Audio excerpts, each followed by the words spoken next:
Hello, everyone. Welcome. We have here with us. Bienvenidos a esta sesión de Conoce a los artistas, a las artistas. Vamos a hablar en vivo. Tenemos aquí a Mitch, Bax y a Adele Myers. Hola. Hi. Hi. Hi, nice to meet you. Very nice to meet you, Adele. How are you? It's really early in the morning here. It's like 4:30 in the morning. Oh, so sorry. Where are you right now? Well, I'm in the UAE, so yeah, it's our weekend, but I'm going to work in a few hours, so I got up early, Thanks so much for connect today. Que Adele nos cuenta que es súper temprano donde está, son como las 4 a.m., entonces... Oh my God. Sí, es súper temprano y ya se tiene que también ir a trabajar. Yo creo que... Empezamos con Adele, yo creo que para que tenga tiempo ¿no?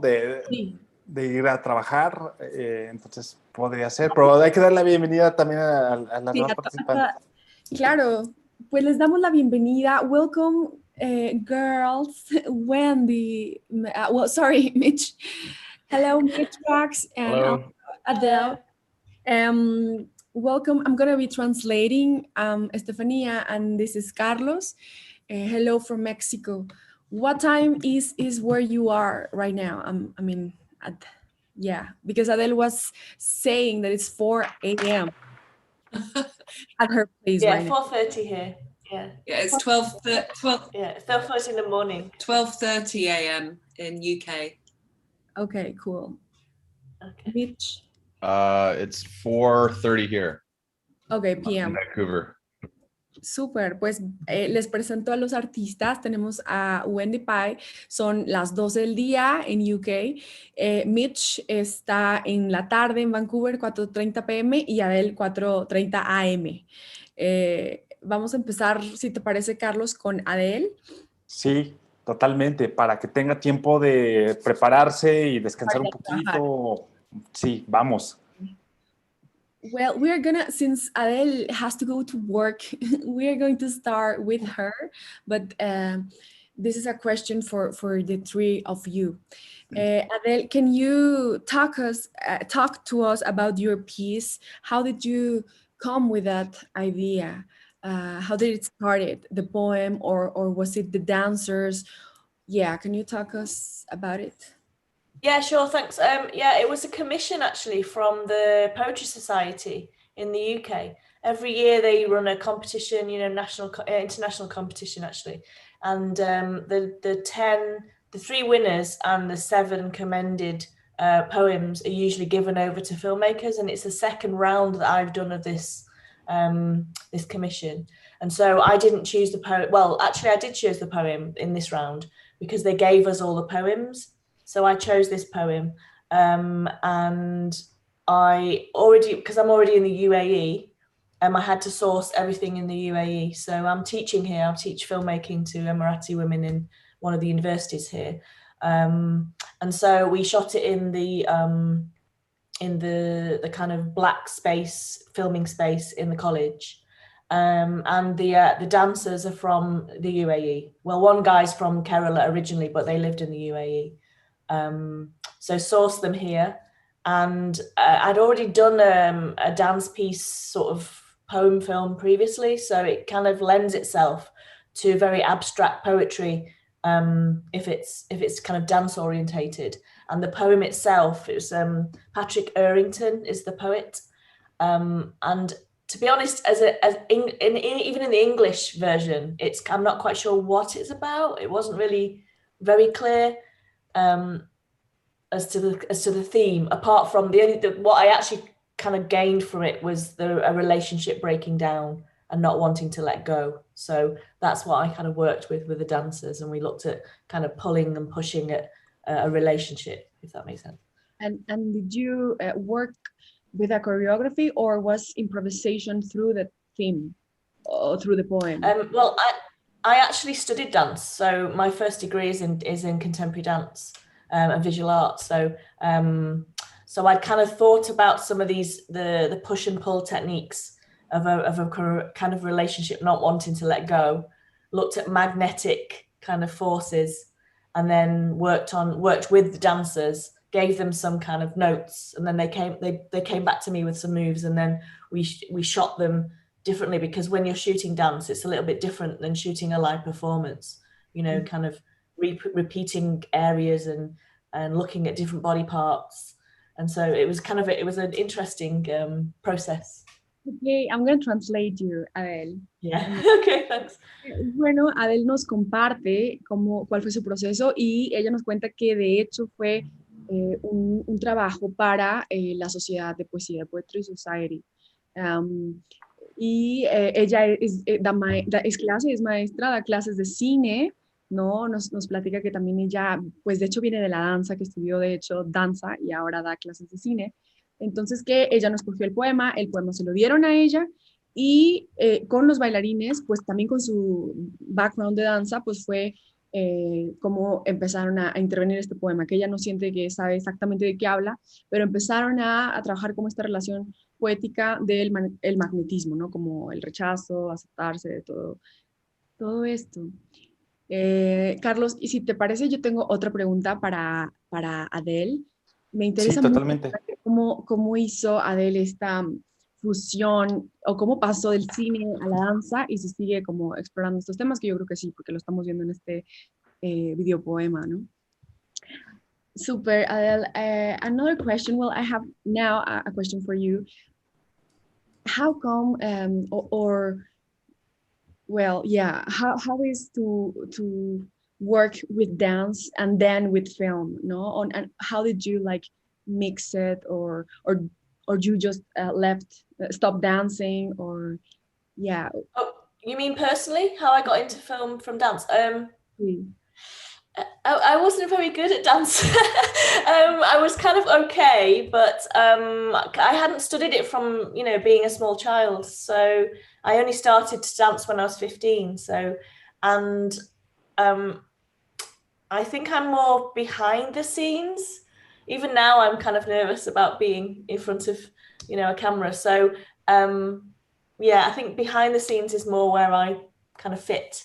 But I really like the process, and I like the kind of abstract nature of dance and movement generally. I think it's really good for a person to actually express themselves in movement. So, and I like working with that process. I like working with the dancers themselves. Filming it is a little bit different though, because it's kind of, you know, when you see a live performance, it's all about the movement and the space. Whereas when you're filming it, it's about finding the moments and capturing them on film, you know, and then editing it. The editing process becomes the choreography, if that makes sense. Okay, thanks, Adele. Pues Adele nos responde que ella cree que no era de hecho muy buena bailarina y que le gustaba más el trabajo atrás ¿no? Como atrás del escenario. Pero que le gusta mucho trabajar con bailarines y dice que ella encuentra pues este como vínculo con el cine, ¿no? De hacer detrás ¿no? El proceso de editar, de trabajar con ellos, enfocar distintas partes. Y que siente que la danza pues sigue siendo parte de la vida, ¿no? Que es muy importante en nuestra vida, aunque no sea de una manera específica bailar, ¿no? Thanks, Adele. ¿Tú tienes otra pregunta para Adele o nos pasamos a... Sí, Bueno. para Adele aprovechar que ahorita que está en tiempo, bueno, vamos a tratar de aprovechar al máximo esta charla con ella. ¿Cómo ha sido el proceso de mezclar estas dos disciplinas, cine y danza? En ese sentido, mi pregunta tiene que ver con la construcción de las imágenes. O sea, ¿fue un proceso intuitivo donde primero iban leyendo y iban apareciendo las imágenes, o fue al revés? O sea, ¿fue un proceso intuitivo de construcción de imágenes o primero construyeron el movimiento y luego las... Sí, exactamente. Me gustaría saber si la construcción de las imágenes fue a partir del texto o empezaron a improvisar, o fue algo muy intuitivo como darle forma visual a este poema que nos comparte Adele. Okay. Adele, Carlos is asking, how did you mix cinema and dance for the construction of the images, I mean, for them to take in a form? Was it first through the exploration, like very intuitive, or was a more script thing? Yeah. I think I kind of looked at the poem and tried to draw out images from the poem, and the thing that struck me the most was about this relationship. You know, the last page unread. You know, it's almost like the relationship wanted to, they needed to end, but they didn't want to. So I looked at this in terms of, like, you know, tug of war or magnets kind of repelling and then attracting, and looked at the movement of those kind of images. And then I went on to, I actually looked at different movement online and made a kind of rough edit for the dancers to watch of some other movements that I kind of found. And then they choreographed a piece to that, you know, similar. And then we went into the studio, and also I wanted to look at lighting and really kind of take away the background, so it was just the people. So the lighting was quite important, yeah. And then the kind of flowers sort of symbolized a wedding, or, you know, just the love that you might give to people, and they were kind of decaying and dried out. So all the kind of imagery and also very, very close movement, so that you could see the kind of skin and the kind of the push and pulling from the movement of the, you know, the breaking down of a relationship, if that makes. Okay. That's Thank clear. And before I translate, if between you artists want to talk with you, please open your microphones and feel free to ask if you have any question or comment of the other pieces. Bueno, Adele nos comparte que ella sí, a través del poema, tuvo ciertas imágenes, pero que también fue trabajando con los bailarines, ¿no? Como que ella les iba sugiriendo ciertas cosas y ellos devolvían otra cosa coreográfica. O sea, en este sentido sí fue como darles libertad de que ellos también crearan. Y ella en específico sí trabajó con elementos muy importantes como la iluminación, ¿no? Todo este espacio negro, que haya una, ¿sabes? O sea, tiene una cualidad específica. Las flores también, esto que se está secando, que está decayendo, como símbolo de una relación que también está terminando, ¿no? Rompiendo, como que esa fue como su metáfora poética. Eso, como era mucho movimiento de jalar, empujar, ¿no? Jalar, empujar, como estas cuestiones. I just wanted to add one thing, that I usually don't meet the poet, which is kind of an interesting process in terms of making a poem film. And I've never met the poet previously to making the films that I've made. And this is one of the only ones that the poet wasn't so happy with the final result, which is an interesting turnaround for me, because every time I've made a poem film, they've actually loved it. And the reason being is because the poet said himself that even though it was a great film and he liked it, and he likes the fact that it's been shown everywhere, because the poem itself, he'd spent a lot of time making the rhythm and the way it was delivered. And I'd used a kind of, well, he wasn't actually an actor, but I usually use actors, and then pace the poem differently than how he would have originally wanted it to be delivered. So it was a trial for him, he said, in watching it, because he was so, you know, his words were kind of being, he didn't say butchered, but it was almost like torn apart, which is kind of almost echoes the sentiment that I felt about the relationship within the poem, which is kind of an interesting point. Yeah, but it's super interesting what you did with that, no? You took, I mean, you reappropriate also, no, the poetry, so it's a very interesting, yeah. I'm going to translate. Yeah. Adele nos cuenta como otro punto súper interesante que de hecho al poeta no le gustó el trabajo, o sea, a la persona que escribió el poema, que usualmente siempre cuando hace videopoesía la gente queda, o sea, los poetas, los autores quedan muy, muy contentos, pero en este caso no, porque lo que hizo Adele fue también reapropiarse del poema, ¿no? Entonces le cambió ahí ciertos ritmos, ciertas palabras, como que también ella intervino y el poeta sintió que pues como que despedazó un poco su poesía, pero a mí me parece eso pues algo que le da también una calidad importante, ¿no? Porque ella como creadora pues está haciendo otro punto de vista, ¿no? Sí. Totalmente. Creo que justo el arte, los textos, tienen esa posibilidad de ser percibidos y reconstruidos de diferente manera, y más cuando se trabaja con otro territorio que no es el territorio tradicional de la poesía, el permitirnos esa libertad de yuxtaponer, contraponer y generar otro tipo de efectos, como si se tratara de una nueva ventana que nos abre el poema. A mí pienso que es un lugar pues maravilloso, es un lugar de mucha riqueza, ¿no? Es un comentario. Yeah, sí, Carlos, lo voy a traducir. Carlos is commenting that he's feeling that that's an amazing approach, no, as a creator, because you how can I say in English, juxtaponer, I think it's the same, juxtapose. Mm-hmm. I don't know if I'm saying it right. Yeah. Change the position of text and words. See, yeah, you change all that and other world. Yeah, you open the window for another world, for different meanings. So that's super amazing.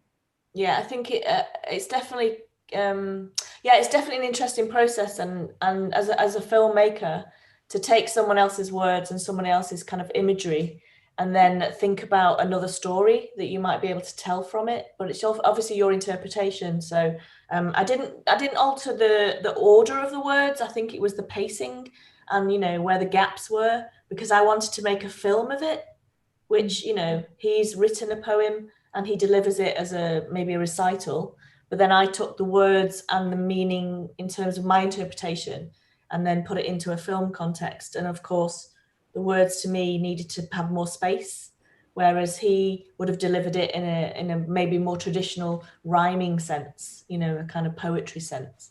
So, but since then, you know, it's had so many screenings that he's really happy with it now. But I think it was the initial, you know, oh, I've written this for a certain rhythm and a certain timing, and now it's not the same. So yeah, but it's the only time the poet has actually had that feeling. But it's an interesting one, going from the poem to a film.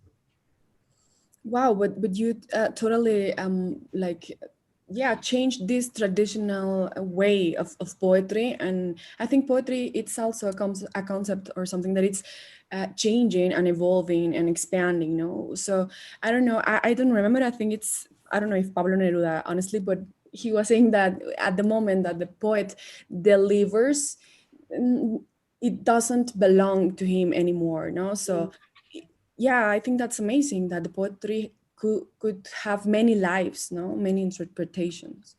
Yeah, I'm going to translate your comment, Adele. thank you. Adele nos cuenta también a esto que nos compartes, Carlos, que de hecho, pues sí, ella rompió toda esta cosa tradicional de la poesía, que a lo mejor el poeta lo había hecho con un ritmo específico de poesía, con rimas, etcétera, y pues ella sintió ya a la hora de llevarlo a la pantalla, a hacer ese poema, un film, que necesitaba más espacio, ¿no? Que ella necesitaba, pues sí, otro ritmo más espaciado. Entonces, justo yo le compartía mi comentario igual, que la poesía es como algo que sigue expandiéndose ahora y que en el momento que el poeta entrega un poema ya no le pertenece completamente a lo mejor en su idea de es mío y así tiene que ser, sino que lo regalas, ¿no? Y cada persona también va así traspasándose. Sí, bueno. Totalmente. Está, sí. Thanks, Adele. Thank you. Well, now we're gonna talk with Mitch. If you have to go at any point, Adele. No, I don't. I mean, I don't start until 8. But yeah.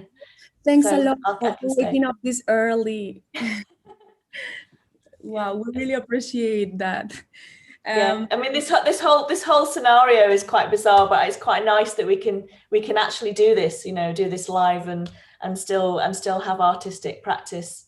going on in this situation. So I'm really grateful for the opportunity. So thank you. Thanks. We are super grateful for that. And I know, as you say, it's super bizarre because we are, well, a lot of us are, I don't know, working at home and everything. But I think that one of the good things of all these things that are happening in the world is that we are having the possibility of talk and meet the artist. So we feel very grateful for your time, and yeah, it's amazing. Otherwise, maybe we could not be able to meet you and talk with you and meet you. Well, we have your work, but thanks a lot. Yeah, thank you very much. Bueno, sí, a él nos dice que no se, bueno, que le digo, ¿no? Si en un momento se tiene que ir a trabajar, pues que se sienta libre de hacerlo, pero dice que se siente muy agradecida de estar aquí en el festival y aunque es una situación bizarra como nos estamos conectando de esta manera, pues también ella se siente feliz de conectarse y poder platicar con nosotros. Muchas gracias. ¿Te parece? Ahora sí, vamos con Mitch. Sí, adelante. Sí, Mitch, hi, hello again. Hello. Hi. We were wondering what happened first, like the poem or the dance or the vision, or I don't know. Can you talk about the process of face value? Because I personally felt very connected, and it's super beautiful how you capture like like this feminine masculine humanity. I don't know, like it was, see, we really didn't find actually a picture of you, and we put on the poster, and the mail, so we put one of your dancers, so it's a surprise, and it's a pleasure like looking at you and meeting you. Yeah, thanks for having me. Yeah, and thanks for hosting such a wonderful festival. It's nice to find a home for this project. It was so the photo used was our lead actress, who's a dancer, who is the poet, and whose voice is heard in the poem. So it actually started as a photography concept. We wanted to take photos of dancers against colorful backgrounds. And as we sat there and this was me and some other photographers just working on a personal project. And as we sat there looking at the imagery, the concept struck me to do something a little bit more involved than just photographs. And I had always been interested to work with the woman that is featured in the face value, Marissa.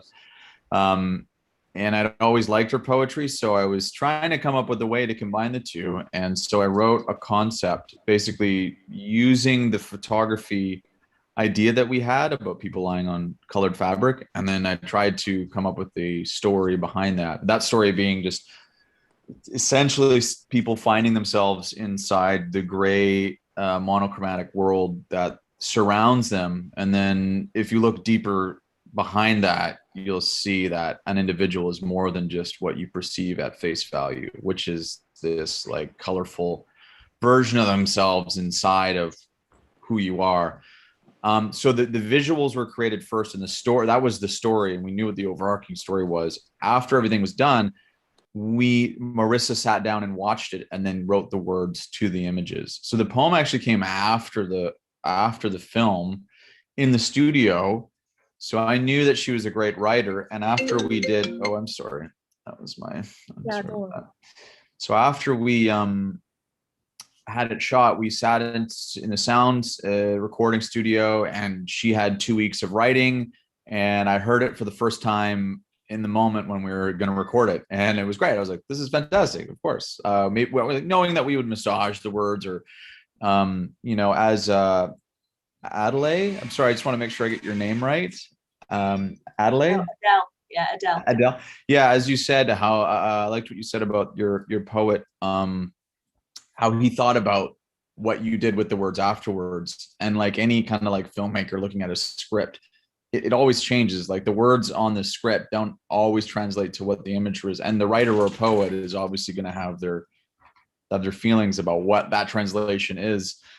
So of course we were ready to kind of like chop it up and do what I was going to do with it. But a lot of it fell pretty naturally because she had timed everything out, because she already had the visuals. So unlike a script where you have the script and then make it. We had the story made, and then she had the poem that could go with it. So the timing kind of worked out with everything. It was kind of like as an as is performance, and then we just tweaked it in the booth afterwards. But that's kind of how it all came about. And that's and then we had, yeah, that was it. That's face value.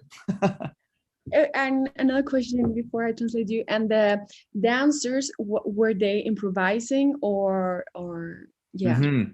So another kind of reason I made this is because the choreographer and stylist, his name is Joe. Someone I'm a dancer in the city, or had been a dancer for a few years, not professionally, just more of like a hobby. And through it, I fell in love with movement. I mean, I'm not really good at dancing. I'm quite tall, I'm white, and I'm in my 30s. So rhythm just never was my thing, but I enjoyed it. So I saw this choreographer in his work, and I really wanted to work with him. So it was actually another, this project coming together was a bit of a self-indulgent moment to be, hey, Joe, I really want to work with you. Here's an idea. And so he came to it, and it was all discovered on the day of. We cast accordingly with dancers that we knew and liked in the city, that we watched their demo tapes and we thought they were wonderful. And then on the day, he did all the creation. He worked with them, and we found the movement. We knew the blocking and where the actors would be. We just didn't know what they would do. Okay. And what kind of dance do you do? It depends. A lot of hip hop. Well, but yeah, some contemporary. Yeah. And then I enjoy watching it and filming it. Some of the other short films and film work I've done revolves around dance and movement. Yeah, I find it quite wonderful to capture. And so, yeah. wow, I'm gonna translate you now. Before I keep on asking more. Bueno, Adel, Mitch nos está platicando sobre cómo empezó con Face Value, y él dice que primero estaban haciendo una exploración más de las imágenes, ¿no? Como fotográfica, de poner estos ciertos fondos de colores, ¿no? De backgrounds. Entonces, como a través de eso, la protagonista, de hecho, es la que es la voz, hace la voz, es la bailarina principal. Mira, vamos a ver aquí un pedacito de Face Value. Esta es la de Adele, ¿no?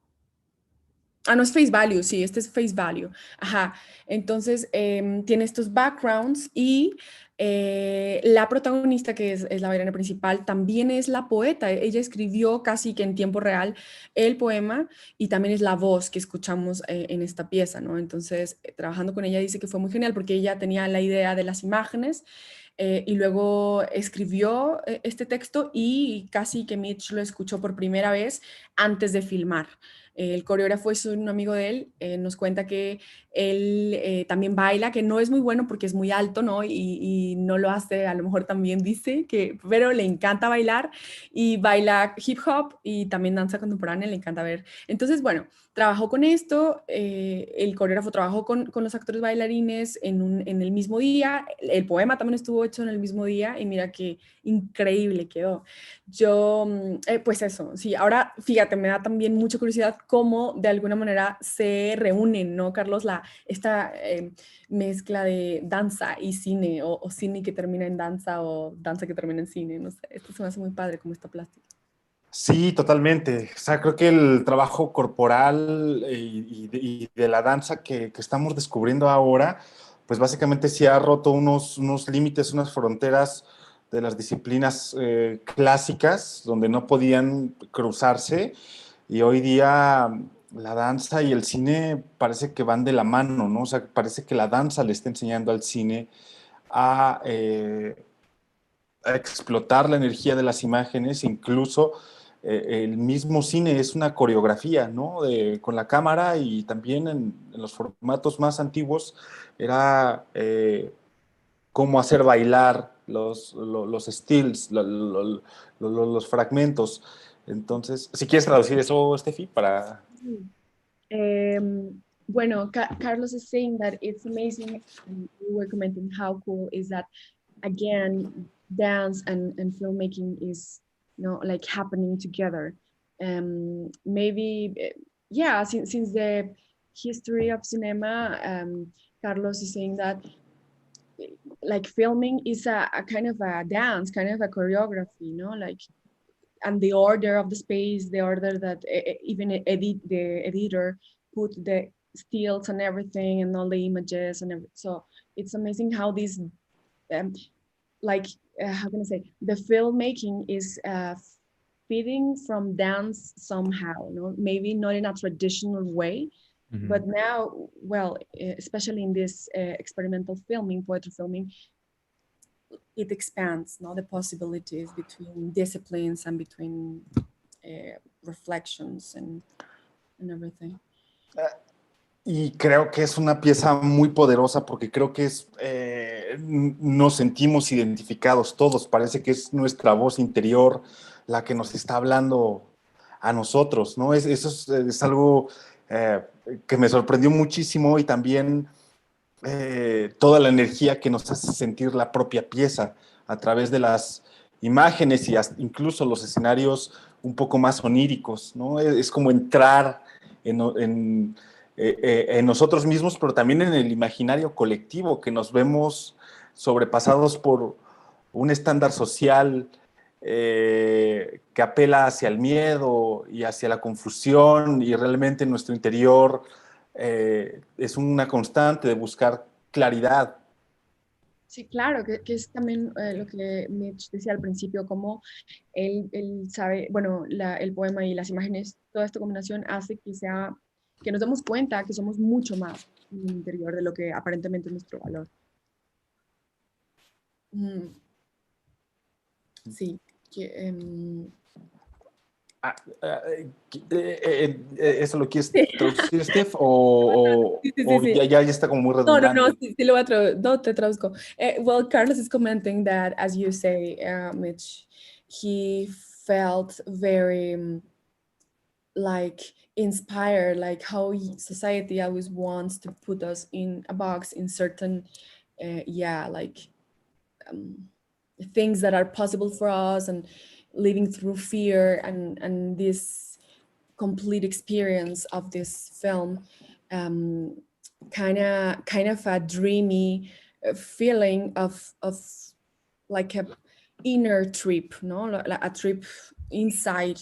Yeah, discovering. So that's, yeah, I mean, yeah, that's exactly it. I mean, I mean, the imagery of her getting sucked in through the painting, the idea was to be brought deeper into her own psyche, and then subsequently the psyche of everybody else featured in the poem and in the video. And yeah, it is supposed to have this dreamy, ethereal concept and empower people. Like, the goal of this was to use the multicolors as a symbol of expression and freedom, which it contrasts the first half of the film, which I really tried to make monochromatic and gray, like the image there is very gray, hands reaching out to you, almost like an oppressive feeling.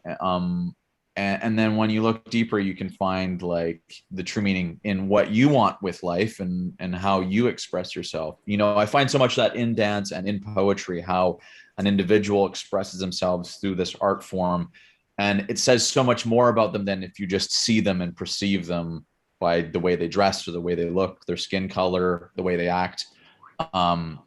There's so much more to people than those initial concepts you have of them. So that was the heart of this project. Truly, was to give people the feeling of empowerment, knowing that there's just so much more if you just get to know somebody. Okay, and also very well, like, empowering. No, I felt through all this contrast. At the end, I was like, feeling super powerful. Like, I want to dance. I swear, the first time that I saw it, I ended up dancing, and yes, I love myself. I don't know. So it's very powerful and amazing that. Thanks, Mitch. I'm going to translate you.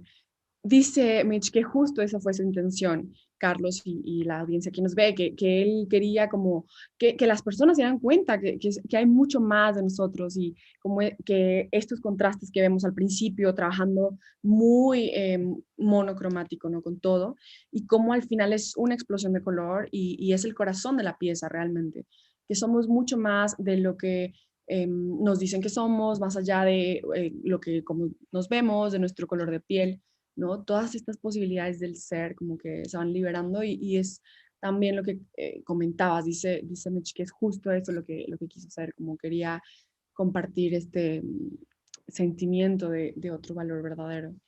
Y ya al final yo le comentaba que sí, que esta pieza al final, pues sí me sentía yo también súper como llena de energía y de poder y que me dieron muchas ganas de bailar, ¿no? También siempre es como, yo personalmente sí terminé como, claro, me amo muchísimo, voy a hacerlo todo, pero sí, es.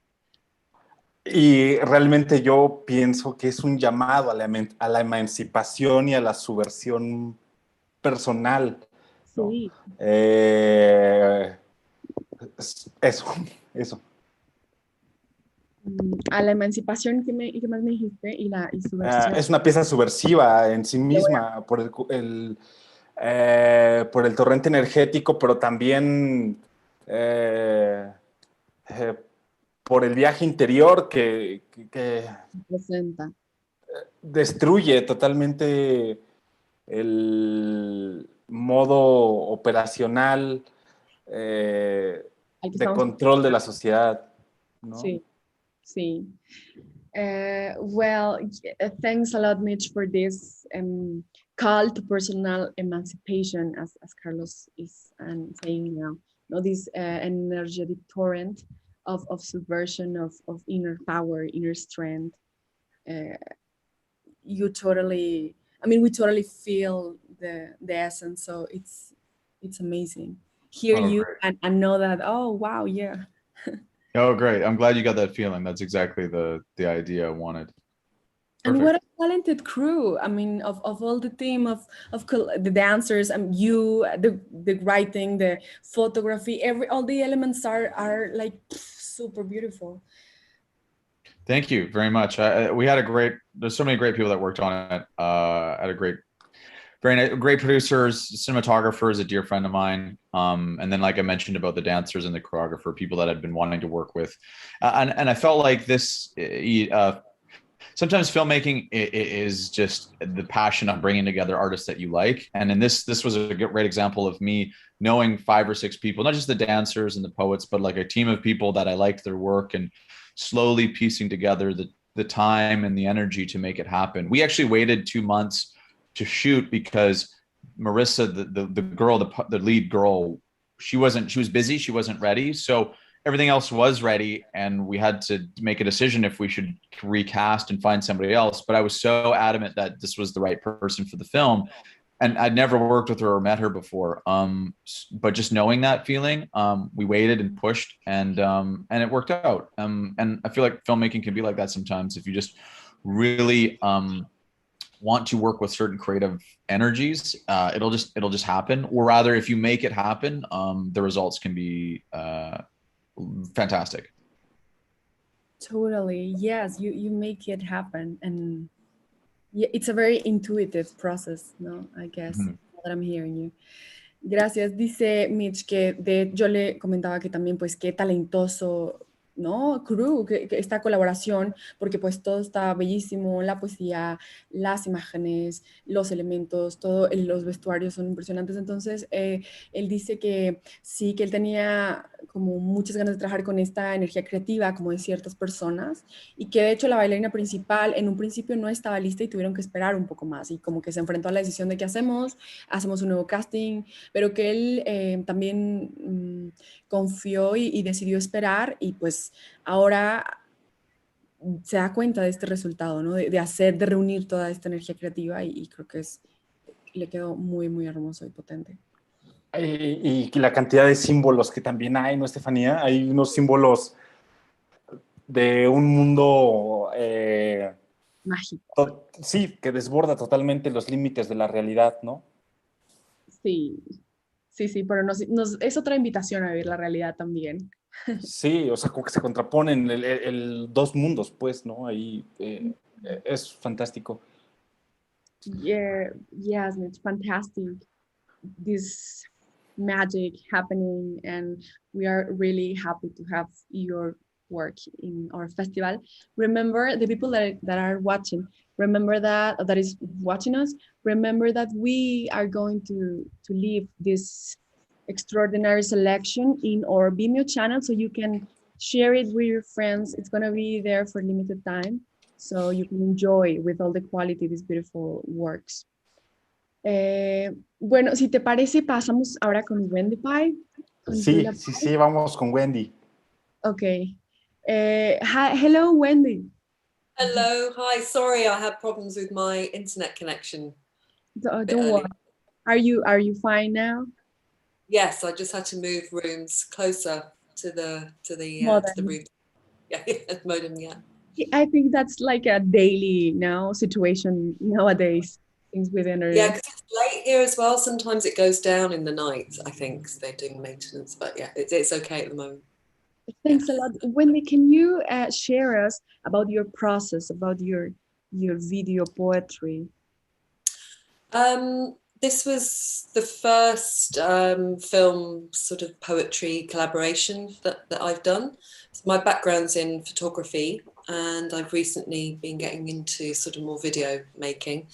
So this collaboration came about. I was invited to work on sort of a performance installation project in Brighton. I live in Brighton in the UK.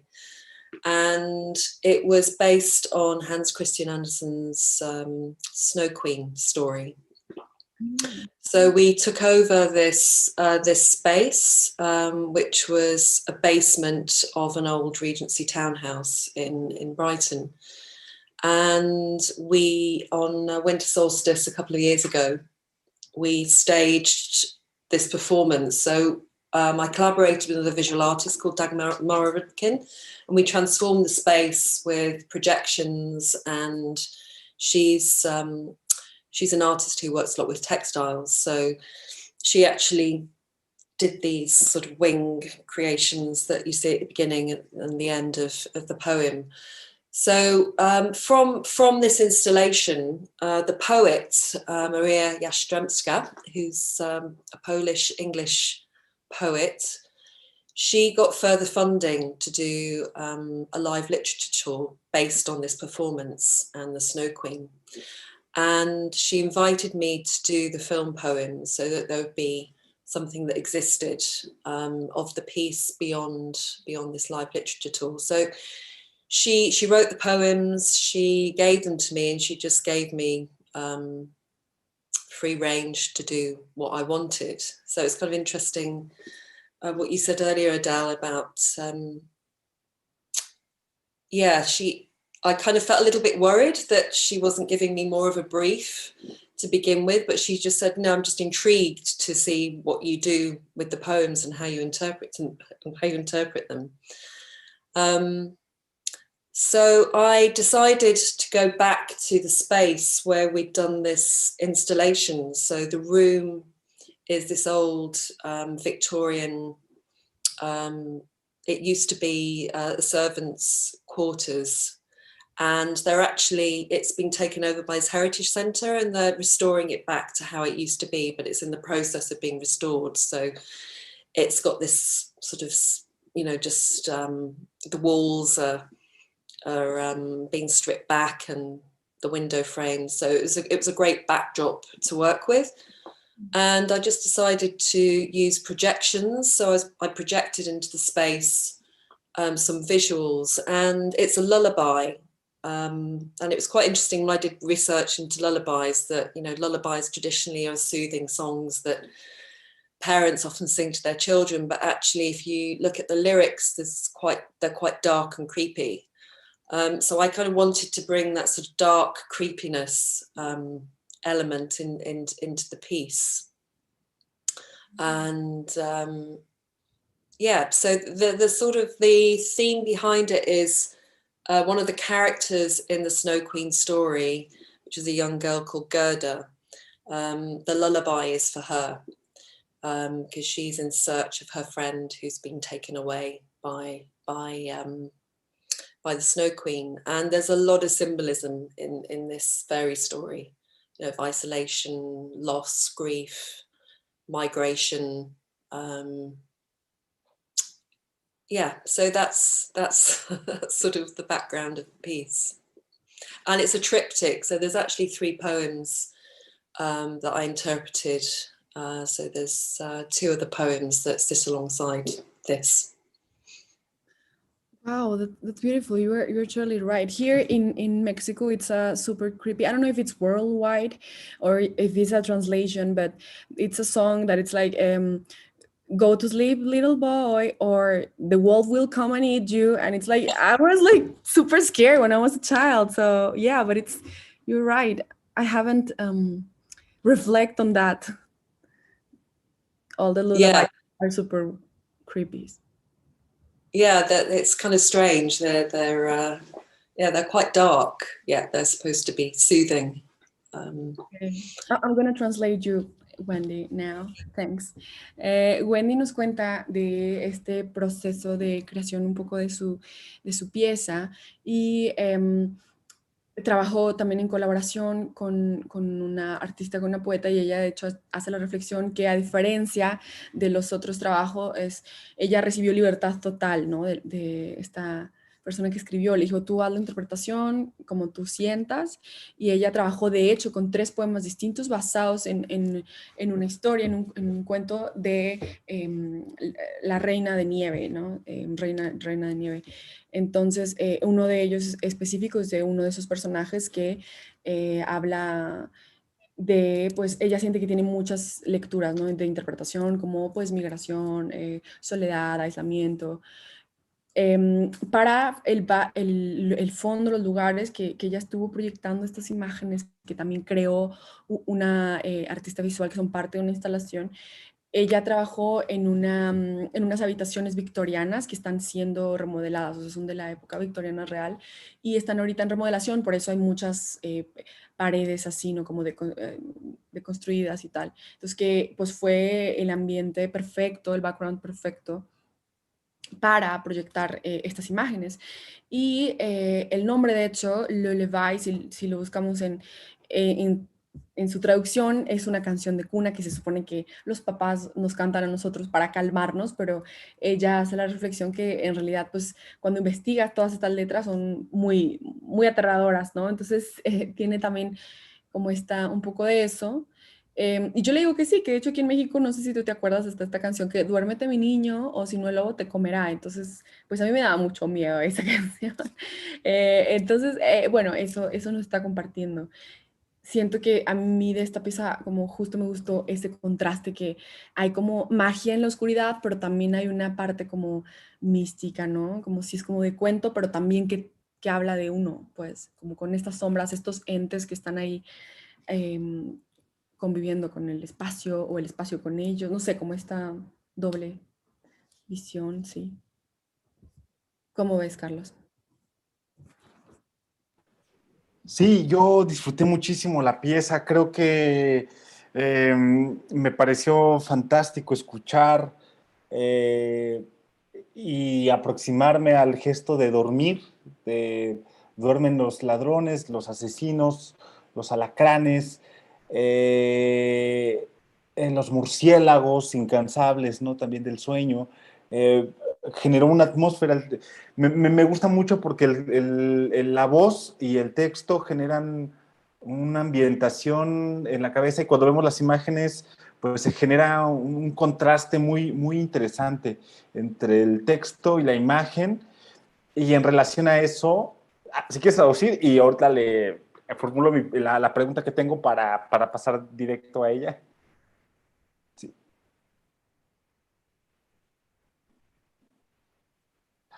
Tu micrófono. Sí. Ya, sorry. Sí, no, Carlos, si quieres, pregúntamelo, sí, para decirle, porque yo en este contexto de esta pieza también sentía como que estaba dentro de esa casa, ¿no? Como que, Pues bueno, no sé. me gustaría saber cómo fue trabajar con este poema de María Yashdrenska, cómo fue trabajar con este poema, cómo fue tejer las imágenes, cómo las encontró, cómo salieron, fueron también una parte de construcción intuitiva, cómo fue ese proceso de búsqueda de las imágenes e irlas entrelazando. conectando. Sí. When Carlos is asking that how, from the poem, starting with the poems, how did you build this imagery? No, how did you how did you choose the images and the decisions that you made? I mean, yeah. Yeah, because we'd worked on this. We'd worked kind of on this sort of other project that was related to the poem. So it felt very organic. So yeah, it was almost like a work in progress to get to this poem, because we'd done this this installation in this space that was related to the Snow Queen, and I just knew I wanted to go back to this space and work with this room.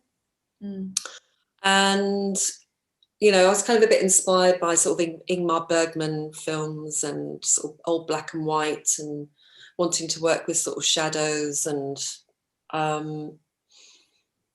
yeah, so I've been kind of interested in sort of I've been doing a little bit of mapping visuals onto surfaces and buildings, and I've been working with projections. So I just experimented with projecting images into the space, and it was quite interesting, sort of what was happening in that space. And I was just taking inspiration from the words in the poem, and I think it was also wanting to contain it in a room because it was a lullaby, and it was an old bedroom where it was filmed, so it was where the servants used to sleep. So yeah, there was lots of things, but this was the first poem that I did of the triptych that I made, and this one sort of felt like the easiest one to do. In lots of ways, it just kind of the ideas for it just came to me very, very organically. As I said earlier, the poet didn't give me a brief. She just do whatever you want, which made me feel a little bit nervous. But thankfully, she really liked sort of where I went with it. So yeah, it's quite an interesting sort of collaboration, really, because I don't know how I would have felt if she didn't like it, like you, Adele. I don't know. It sort of felt important to me that she was pleased with it, because it was she wanted it as an extension of her work, and I don't think she's not worked with a video before. Okay, thanks, Wendy. Wendy nos cuenta que fue un proceso como en construcción, como un trabajo casi en construcción, porque recordemos que esto es previo a una instalación, o sea, previamente fue una instalación, entonces partió de eso. Y que, pues así como me lo cuenta, en realidad sí fue un proceso muy intuitivo, Carlos, porque ella estaba en ese lugar, ¿no? en esta habitación victoriana que es donde los sirvientes solían dormir, y creo que eso también, cuando ella necesitaba como algo, iba a ese sitio, y entonces también tenía este background de estar trabajando con mapping, ¿no? Mapeando arquitectura, espacios, y pues como que sí, fue de ir al lugar y pues ir probando cosas como esta canción de cuna en este lugar que solía ser una habitación donde descansaban, donde dormían los sirvientes. Creo que eso le dio ahí pues mucho. Y aparte que la autora le dio toda la libertad, ¿no? O sea, no le dio exactamente como un punto de esto es lo que significa mi poema, sino que le dio la libertad, y que al principio ya estaba nerviosa también. Pero creo que sí resultó en algo pues súper fuerte y valioso, ¿no? Como, sí, eso. Carlos. Sí, totalmente. Y aparte es una pieza multidimensional, ¿no? Porque está en el espacio de este lugar en específico, pero aparte también está la proyección, y aparte hecha video. O sea, tenemos Claro, tres momentos de la imagen que traspasa las dimensiones, ¿no? El espacio físico, el espacio de la proyección dentro de ese espacio físico, y luego el registro del video para poderlo ver como en un film, un cortometraje. Eso está súper bonito. Hay que Si preguntar quieres, cómo estuvo eso, ¿no? ¿Cómo se sintió trabajando con este multidimensionalidad. Multidimensionalidad. Sí. Wendy, we were wondering, how did you, and Carlos is saying that it's amazing, first of all, how did you work with this multi-dimensional kind of feeling or vibe? Like we have the images, the installation, and the space, no, that has, like an energy by itself, and also the film, no, the camera. So there are like these layers. How was working with that like multiple realities? Yeah, it was. I'm really liking exploring with projections at the moment. So I could have probably done it in post editing. I probably could have layered it quite easily, but I think you get a slightly different perspective. So I just had a projector and was just holding the projector and projecting the projector onto the window, onto the different surfaces, and then filming. It was quite simple, but yeah, it was effective. I didn't really know how it was going to work. I just experimented, and then I was really pleased with the results. And the wings, they're puppets. So the wings at the beginning and the end, it's the textile puppets. So we filmed those in a studio, and then I projected them onto the wall. So, and then the rest of the footage was a bit of stock footage or some of my own footage. The trees were stock footage, and so it was just stock footage that I then projected into the room. So it was sort of a little bit experimental, but came together just really well. Yeah, I thought, yeah. Wow, but maybe that decisions that you made is really like the magic, no? That this kind of you take us there to that room, like kind of that mystery I felt. I didn't know that it was a servant's room at the time that I saw the film. No, now that I'm talking with you, I can understand a lot of feelings that I had previously, but I think that has this resonance, no, from this different exercise that you did. Yeah. Wendy nos está diciendo, Carlos, que de hecho ella pues pudo haber tomado una decisión, ¿no? Que sería muy fácil hacer eso en un montaje de edición y ya nada más agregar eso, ¿no? Pero que ella tomó la decisión de tomar el proyector y de estar proyectando en las paredes, en la ventana, y pues que siente que esta decisión, está experimentando, no sabía lo que iba a suceder, pero esa decisión sí le dio pues un resultado distinto, que a lo mejor no hubiera sido igual a agregárselo, ¿no? En la computadora. Y pues que es también con lo que ella está explorando, ¿no? Con proyectar. Nos cuenta que de hecho las salas son marionetas que grabaron previamente y luego ella las proyectó, y que mucho del material que también se proyectaron en el bosque y tal, como estos árboles, es material que ella tenía, ¿no? Como de su archivo, como este footage. Y pues yo le digo que a lo mejor justo esa decisión que tomó, ¿no? De experimentar y de ver qué sucedía, es lo que le da como estas capas, ¿no? Lo que hablas justo, multidimensionalidad. Sí, es una fantasía. Me acordé mucho de una teoría de las imágenes muy extraña. Ya se las compartiré más adelante, pero está fantástico. De las 3 eras de la imagen, me está pasando como nuestro compañero de la Ibero. Bueno. Sí, ahorita les digo el dato. José Luis Brea.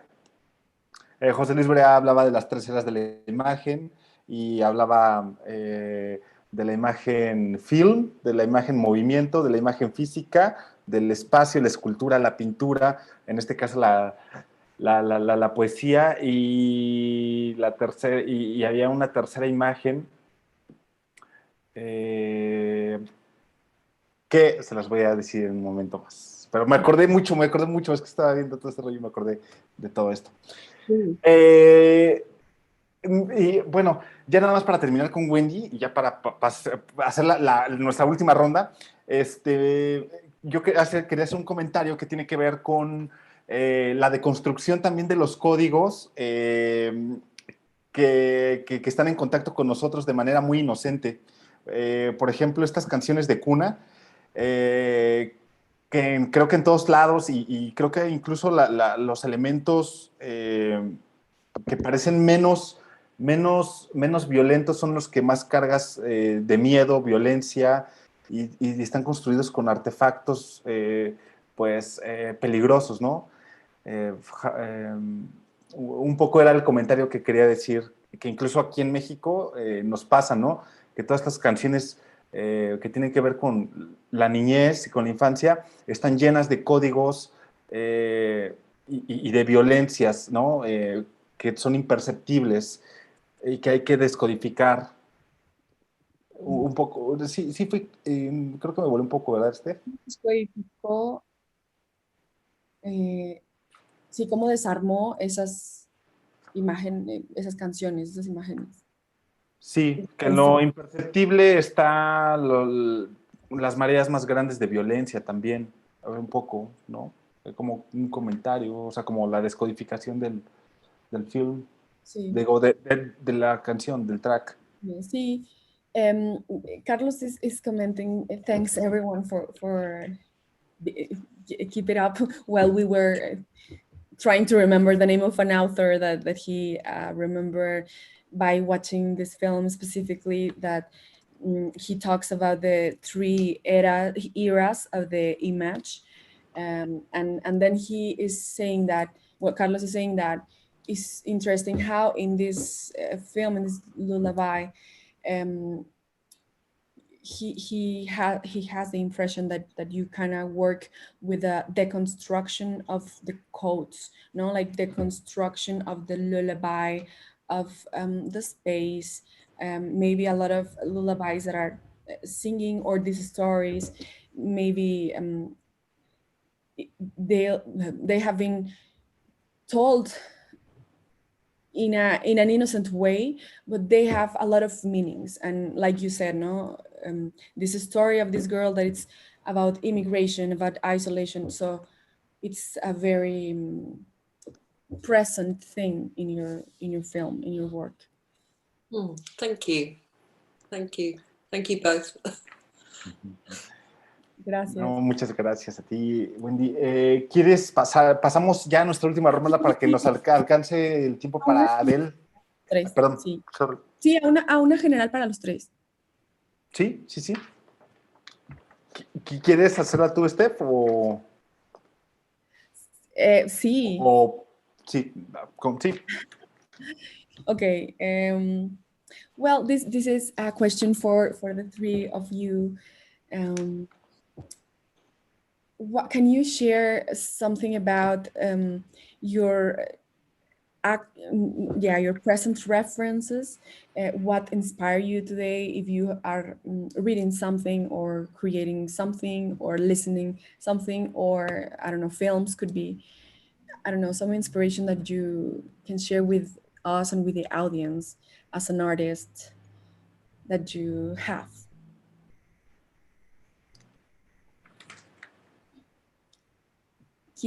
Who wants to share it? Yeah, I'll step in here. I'll take it back to the face value film real quick. As far as inspiration goes, when I was looking for visual inspiration, I usually build collages, but from like imagery of different things that I've seen in video or photography. But in this instance, actually, I had one of my friends draw or paint visual references of what I was talking about, and that became our kind of mood or mood image we used. So I'll just share my screen really quick here. Yeah. And I will show you my desktop here. Just a second. Mitch nos va a compartir su pantalla y nos está compartiendo como un amigo de él en realidad fue su inspiración. Yo les pregunté, ¿no? ¿Qué los inspira para esta pieza o ahora? Si tienen como algún referente. Él dice que su amigo justo empezó él a hablar y él empezó como a ilustrar, ¿no? Lo que él estaba diciendo y pues fue un referente. Antes de esto trabajó con bastante collage, antes de Face Value, pero como su amigo ahora nos va a mostrar algo. Yeah, show us, Mitch. So can you see that now? Are you seeing my screen? Yeah. We are seeing your Gmail. Okay, yeah. So this was so as we started talking about what we wanted each character to look like, there was descriptions that I came up with. Let me just see if I have some other visual references from it that I wanted to share. So this was some photography from some test images that we did. This is where I was talking about how we started off photographing artists on canvases, and it kind of inspired everything. And I wanted to find, I think I had a couple images of the characters that inspired us. But anyway, so from some of the photographic and fashion references, my friend Tolly ended up drawing these, and that's what we ultimately used to hold on, I'm just gonna unshare my screen now so you can see my face again. That's ultimately what we ended up using as our roadmap for a lot of the wardrobe and hair and makeup styling. So back to the concept of inspiration. Sometimes when making a project, I like to get inspired by having things created and painted for me from artists that I know, and that'll help push you in the right direction. Concept art, that's the word I'm looking for, is that as you're creating something, you have ideas of what it looks like, but then you get a concept artist to really sketch and create a refined version of what your references look like. But now it's a version of what you're making. Call that storyboarding or concept arting. I find it's very important in the process when I'm doing it, because it helps me really convey the message that I want to tell choreographers or cinematographers or especially wardrobe in this one. So I don't know if that answered your question, but it was inspiration is what I was thinking about. I sort of lost it. Do you are gonna show us or no? Oh, did you get to, did it work? We saw your No, we just saw Gmail an and- email list. Yeah, Oh, and we were It's your hoping. email, so I don't know what the image. Oh, thanks. Oh, now we see that. okay, hold on. Okay, sorry. There we go. Estas son las imágenes que ahora sí que creó su amigo. Wow. Can you make them big Yep. somehow? Because it's like, yeah. Let me try and make that a lot bigger here. O sea, para él es muy importante este tipo de hacer storyboard, ¿no? Como esta arte concepto, pero que no lo haga él, sino que artistas que le gustan, que conoce, como que les va platicando su idea y ellos van haciendo como esta arte, y para él es súper importante para encontrar también como un poco la esencia, ¿no? El concepto del proyecto. Y nos va a compartir ahorita las imágenes. Le decía que las pusiera porque hace ratito solo vimos su Gmail, pero ahora ya las vamos a ver. So it worked this time? It freeze we are seeing your desktop local. Oh. Sorry, what was that? Are you able to see the desktop? Do you see these images? Yeah, like the application documents, the window, but Oh. Interesting. Stop sharing. Hold on. yeah. Finder local desktop. Okay. That's it. Now we're seeing your computer. Oh. Are you seeing the images now? Yeah. Okay. There we go. Let me try that again. The That's inspiration for the costumes. yeah. That's super beautiful. There we go. Esas son buenas que también sucedieron para el Increíbles. Still no? Oh, sorry. I have someone with me helping me to see if it's still not showing the whole screen. Hey.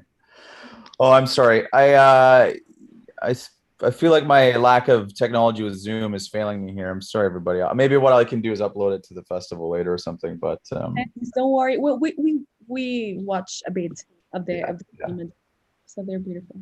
Huh. Thanks, Mitch, for sharing your references. Yeah, I could probably chip in now.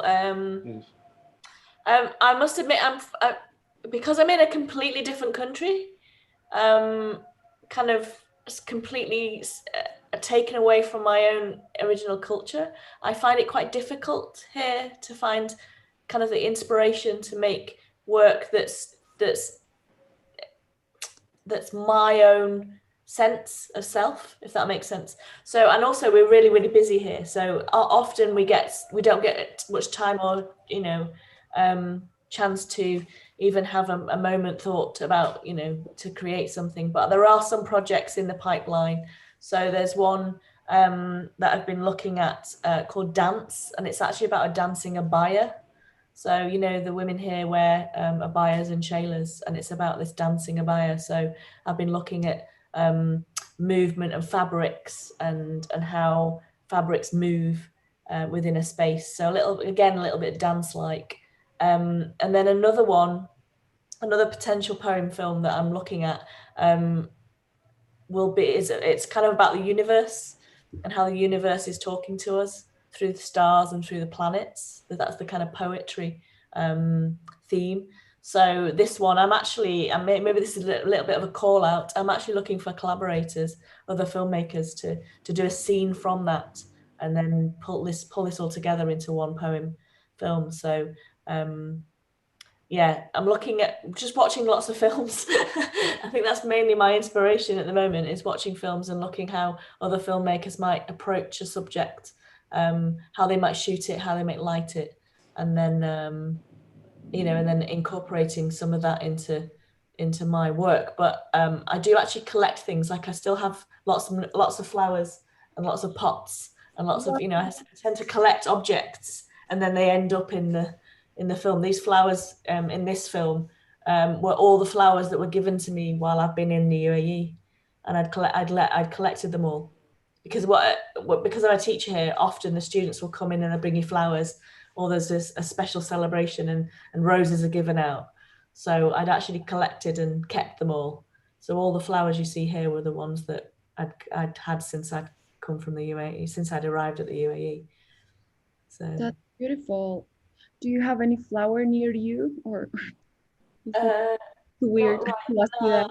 No, they're in the other space, but yeah, they're still being collected. These ones have all been used, but there's a new round of flowers being collected for probably another project. But also small animals, small kind of, and also toys. There's quite a lot of broken toys that I've been collecting around the place. Kind of just on the floor, or broken bits of toys that I've been also collecting that might end up in some film at some point.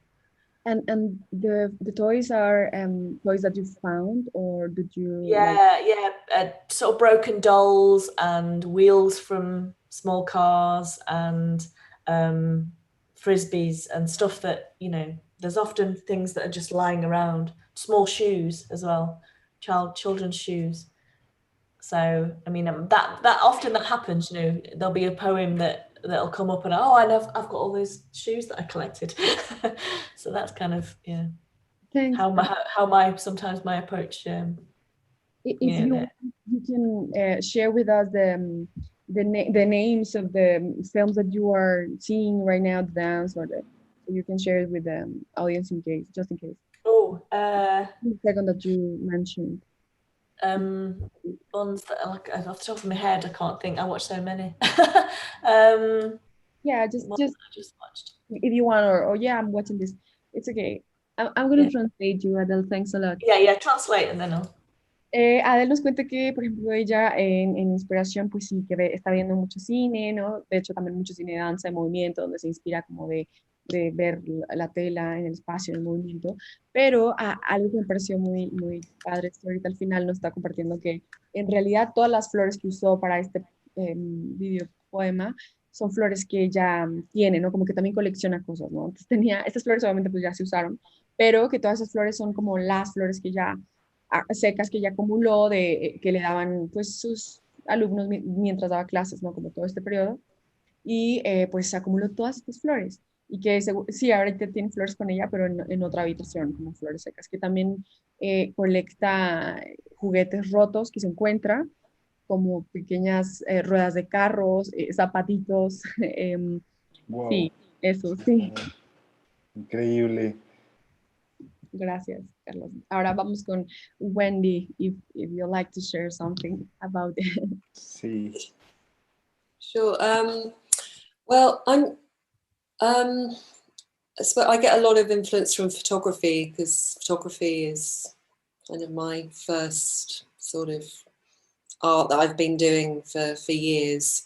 So I think my approach to filmmaking is quite photographic in terms of I'm interested in the still image, and I was really influenced by a filmmaker, a Polish filmmaker called who made a film called Ida, and then he went on to make another film called Cold War, and which I think he might have won an Oscar for. And the camera just is static in his filmmaking, so everything kind of just happens in a single frame, no panning, no fancy zooming. It's very still, and I just loved when I saw it. I was so inspired, and I just thought, oh yeah, you can make films in this very photographic way, and it's just about what's happening in the frame. So that was a major inspiration for me, just to kind of want to make films in a very simple, unfussy way, but actually think about layering and yeah, and it's actually working in black and white was it was more simple as well, because I actually used really low lighting in that film, and the colors were just all out, and I didn't have to get involved with grading. And so, just the black and white just fitted the ambience of the piece, but it also just simplified the making of it as well. And I think, I started off doing black and white photography, years ago, and loved the dark room and printing my own images. So it was really, it was inspiring to sort of work in black and white as well again. And I think, as I said earlier, a bit of Ingmar Bergman as well, that sort of, that sort of very beautiful sort of tonal black and white sort of quality. And, just everything beautifully composed in the frame. Thank you, Wendy. Wendy nos dice pues que ella, no sé si lo mencioné la primera vez que traducí su respuesta, pero ella viene de la fotografía, ¿no? Ella es fotógrafa. Entonces que su principal referente para ella es la fotografía, que ella trata de hecho de capturar esto y todo lo que sucede en ese cuadro, como que le interesa también el cine desde un lugar pues más simple, ¿no? Pretencioso, como más directo este cuadro, como una fotografía que le gusta también trabajar, por ejemplo, vimos en esta pieza, con blanco y negro, con esto blanco y negro, que se basa mucho en esta decisión de hacerlo blanco y negro, incluso con la fotografía también está trabajando bastante con blanco y negro, y mencionó un cineasta que hizo, que le gusta bastante y que hace como esta idea como muy simple y muy precisa también de trabajar como con una foto fija y lo demás sucediendo en el cuadro. Que I lost the name of the filmmaker, Wendy. I don't know if Pawlowski. His name is Powell. It's really difficult to say. Pawlowski, and the film is called Ida. IDA. Recommend. It's beautiful, beautiful film. Wendy, I just the name just clicked for me. It's funny. I'm a camera technician in Vancouver. I work on movies and film as a workflow technician. I just started a movie with Powell. I was working with him yesterday, actually. Oh my God. He's working on a new horror thriller with this director from LA. If you'd seen his other work, Hereditary and Midsommar, are kind of kind of in that realm he's doing right now. But I can't believe I didn't connect when you first mentioned his name. But his last name is hard to pronounce, but Powell, yes, absolutely, I know who it is. He's very, very nice. He's very energetic. He's a pleasure to work with, and I'm going to see him on Monday, so I will tell him you said hi. Tell him, brilliant.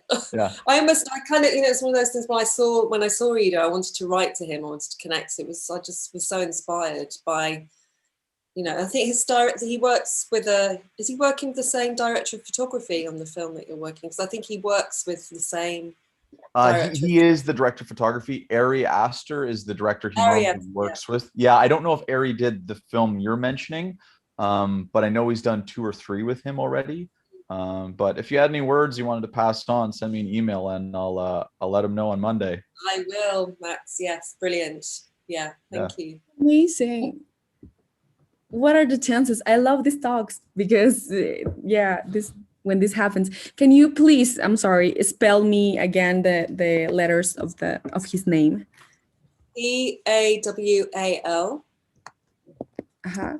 Powell. Yeah, and his surname is Pawillik.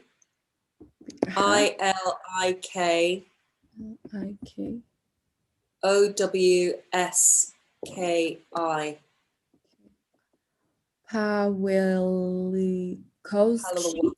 Pawlowski. Oh, thanks a lot. Wendy, It's a Polish- what film were you referring to, or what? Ida, IDA, yeah, which was made in, I think it was made in about 2013. Yeah. Oh my God, we Very should cool. to watch it. That's But amazing. he then made another film, Cold War, which was his kind of big breakthrough, sort of Hollywood. That's interesting. He is the director for that. Ida. I didn't realize he also is a director, but I mean, it must be. Well, oh, you know what? That's so funny. It is two different people. I'm wrong, but you would be surprised at the person I am referring to, whose name is incredibly close to that. And when I heard it, wow, okay, yeah. It is two different people. They are both Polish, and I wonder if they know each other. Sorry, yeah, it is two different people, but I had to look this up. But so close. It would have been very strange if it was the same person, but it would have been. That would have been a big coincidence. Yeah. Anyways, it's amazing. I'm going to translate now all this a bit. Bueno, yo le pregunto que cuál era este cineasta del que se refería Wendy, ¿no? Como para inspiración. Y ya me dejó aquí su nombre, lo podemos compartir. Pawlowski, y que escribió, bueno, que tiene la película que se llama Cold War, Guerra Fría, y una que se llama Ida, ¿no? Hay que verla, qué emoción. Y lo que pasa es que ocurrió una confusión donde Mitch pensó que era exactamente una persona con la que él está trabajando, un filmmaker, que de hecho se llaman muy similar y que también es de Polonia, ya, polaco. Ya, ¿no? Entonces, pero no, resulta que es Polish, sí. No es la misma persona, ya se aclaró. Pero nada, estuvo muy interesante y solo eso. Súper bien. Hola. Bueno, salió la referencia y las posibles conexiones. Pues creo que hemos llegado a nuestro tiempo de conclusión de nuestro conversatorio. Estefanía, ¿qué te pareció? No, pues nada más agradecerles a los artistas, obviamente. ¿Tú quieres decirles algo? Muchas gracias. Thank you very much, Adele. Thank you very much, Mitch. Thank you very much, Wendy. Muchas gracias. Ha sido un placer, un honor poder escucharlos, compartir sus trabajos con nosotros, y realmente estamos muy sorprendidos y agradecidos de que ustedes sigan expandiendo el cine, ¿no? Necesitamos eso, un cinema expandido, ¿no? Y creo que ustedes lo están haciendo de manera increíble. Eso es lo que me gustaría compartirles, Estefanía. Sí, claro. Well, Adele, Mitch, Wendy, thanks so much for this time. We are super happy to talk with you and meet you and have in Mexico this work. We were like really hungry and needing also like to know this new poetic scene, poetic films, poetic movement, no? And how the cinema is continuously expanding and growing. So this connection for us means a lot. Thanks a lot for your time here, and that's it. Y los admiramos mucho. Con mucho gusto. Sorry, Wendy. Muchas gracias. Gracias. Gracias. It's about as far as I can go with my Spanish. Gracias. Bueno, pues muchas gracias. Thank you very much. We are sending you hugs from Mexico, and we hope to meet someday. Maybe, yeah, when this happens, travel with the festival. It Nos will vamos be... a tomar una foto y sonrían.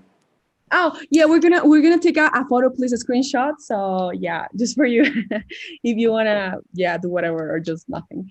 Thanks. Smile. 3, 2, 1. Now. So. Thanks a lot. Thank you. Thank you. Thanks both. Bye-bye. Bye. Bye, everybody. Thank you. Bye. Gracias. Gracias, Carlos. Nos vemos la próxima semana. Nos vemos la próxima semana. Bye.